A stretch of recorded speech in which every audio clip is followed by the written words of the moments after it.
Hi guys, welcome in my coding battle channel. I am Phul Chandra, present here with new video tutorial about caching. The caching is one of the important topic in the system design. It is widely asked in the system design interviews, so it is very important to have in-depth knowledge of caching. So the question is, what is cache?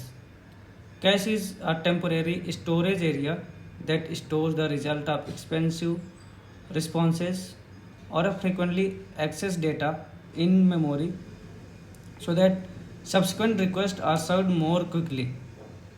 Example, like popular tweets are cached by the tutor so that for every request it would not need to fetch the data from its database. So the cache can be used as a hardware or software. Like cache as a hardware used in the CPU caches, GPU caches. Like nowadays main memory is quite large, so the small cache is used near the CPU caches, near the CPU, so that uh, important instructions can be stored in the cache. Like you can take the example like whenever you start a window laptop after a long period of time, so it took a long time to boot as compared to when you switch on the laptop with the regular work, because the when you open the laptop after a long period of time, so it's uh, cache other information from the cache is deleted, so that's why it took a long time. Now the cache is a software, so it can be like web cache and memorizations. So web cache, like the Chrome browser, so it stores the data in the local caches. So like whenever we search for a websites, so for the its DNS resolver, so its request first search the local cache to its IP address, and if it is not present in the cache, then it go to the DNS servers and fetch that IP of that web server. Similarly, memorizations, like the dynamic programming, we store sub problem solutions in the array so that its time complexity will be improved. So its benefits, like, so cache has a number of benefits. I have listed here few. Like improve the responsiveness and performance. Example, let take the example like it is a client and then web server, then cache, and it is a database.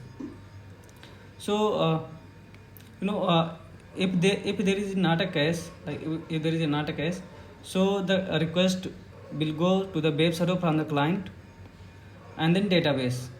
So every time if the all the requests will go to the database, so database will get overloaded. So we store the some important uh, data in the caches so that we do not need to hit every time database to fetch the data. We can fetch the data from the cache. So it will also improve the latency, because whenever you get the data from the database, so its turnaround time is more as compared to the cache. So and it also improve the performance, because in the dynamic problems we cache the some informations like solutions other sub problems. So in this way, like our algorithm time complexity will be increased. No, it is not increased, it is improved. So the second is like decrease network cost. Like whenever we fetch the data from the database, so its turnaround will be more and its network delay will be more. So and it also improve the time complexity in the case of like dynamic programming and other uh, solutions, where we need to catch the sub problem solutions. And it's have some disadvantages also, like it is a quite expensive, like we can't afford the bigger cache every time, and it is volatile memory. So like whenever if we shut down any systems, so all the data stored in the cache will be deleted. So we can't use at a persistent storage.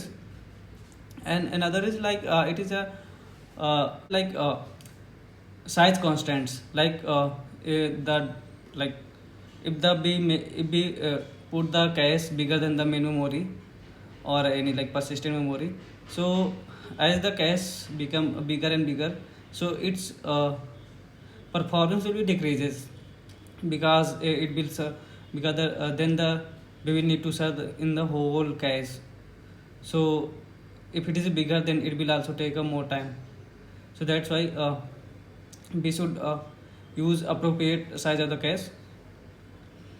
And if you like, please like, share and subscribe.